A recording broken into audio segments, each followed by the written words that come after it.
আদ্রিত কৌশাম্বীর বিয়েতে আসল মানুষই নেই, স্বার্থপর পাল্টিবাজ। সৌমিত্রিষার অনুপস্থিতিতে কটূক্তি শুনতে হলো মিঠাই পরিবারকে। আদ্রিত কৌশাম্বীর বিয়ের আসর, আর সেখানে উপস্থিত ছিলেন মিঠাই ধারাবাহিকের বেশিরভাগই, কিন্তু সেখানে বাদ গেলেন মিঠাই খোদ। সিরিয়ালে ভাই বোন থেকে বাস্তবের দম্পতি আদ্রিত ও কৌশাম্বীর বিয়ের খবর উঠেছিল ফ্লোর থেকেই। অবশেষে পরিণতি পেল সেই সম্পর্ক। গতকাল তাদের ধারাবাহিকে উপস্থিত ছিলেন অনেকেই। মিঠাই ধারাবাহিকের পাশাপাশি ফুলকি ধারাবাহিকের অনেকেই এসেছিলেন। ঐন্দ্রিলা সেন সব মুহূর্তের ছবি শেয়ার করলেন সোশ্যাল মিডিয়ায়।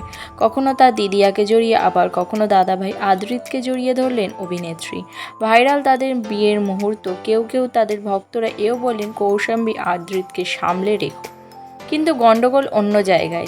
তাদের বিয়ের দিন মিঠাই ধারাবাহিকে সকলকে দেখা গেলেও বাদ পড়লেন একজনই, তিনি সৌমিত্রিষা। তাকে সবার মধ্যে দেখতে না পেয়ে এক একজনে কটূক্তি করলেন।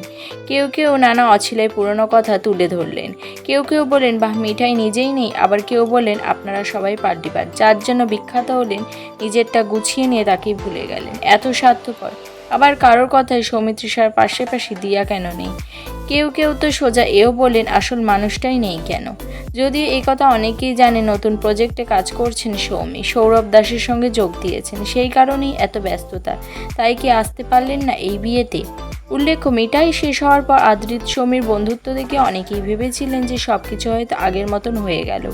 অভিনেত্রী এও জানিয়েছিলেন, এরপর যদি আদ্রিতের সঙ্গে ভালো সুযোগ পান তবে নিশ্চয়ই কাজ করবেন। কিন্তু তাদের বিয়েতে মিঠাইয়ের অনুপস্থিতি যেন অনেক প্রশ্নই উস্কে দিল।